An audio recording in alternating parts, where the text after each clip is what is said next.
আমার আগের বউ নাফাইসা নিশা তারা নিয়ে আপনারা ফেসবুকে পোস্ট করছেন। বাকি জীবনে যতদিন বাইচা থাকুক নাফাইসা নিশা ও সারা জীবনই এক একটা জামাই চেঞ্জ করতে থাকবে, ঠিক আছে।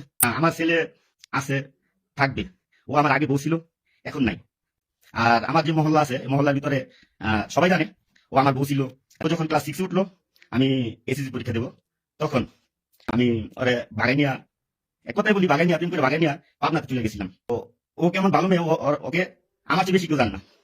ওর হয়তো বা রেপুটেশন না থাকতে পারে ও খারাপ মেয়ে, এটা আপনারা বলতেছেন, আমি এক সময় বলছি, তখন কেউ এই কথা পাত্তা দেয়নি। আমার পরে ও আরো একটা বিয়ে করছে, তো আমার থেকে যায় যদি সুখে শান্তিতে থাকতে পারে থাকুক, আমি কখনো ওকে ডিস্টার্ব করি নাই। আমার যে ছেলে আছে মাদ্রাসা ভর্তি করছি, কক্সবাজার কিংবা সিলেটে ধরা খাইছিল কোনো ছেলেকে নিয়ে, তার বউ যায় ধরছে পরে। তারপর আমার ছেলে মাদ্রাসা পড়তে পারে নাই, পরে বলছে যে তোর মা এরকম এরকম ধরা খাইছে।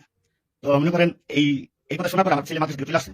এই স্কুলে ভর্তি করার পর এখন হঠাৎ করে আমার এই, আমি জানি না কিবা কোথা থেকে এই ছবি পাইলো, যে আমার আমার নিজের কাছে আর কোনো কিছু নাই বর্তমান, আর স্মৃতি আমার কাছে রাখিনি, যে আমার থেকে চলে গেছে তার স্মৃতি আমার রাখার কোনো প্রয়োজন বোধ করি না। যে আপনারা যদি আপনার মুখ থেকে থুতু ফেলে দেন বাইরে, কিংবা ওই থুতু কি আপনার মুখে আবার তুলে দিতে পারবেন? ওই সম্ভব হয় নাই। তাই আমি আবার দ্বিতীয় বিয়ে করছি, আল্লাহর রহমতে আমি অনেক সুখে আছি বর্তমান। কক্সবাজার যে ধরা খাইলো তাই সেটাও দেখলো। আমি কখনো, আমি চাই না আমার এই সংসারে কোনো অঘটন ঘটুক, ঠিক আছে। সোশ্যাল মিডিয়া কোনো কিছুতে ওকে দেখিনি, কোনো কথা বলিনি। আমি কেন আসলাম ফেসবুকে, কেন আসলাম লাইভে?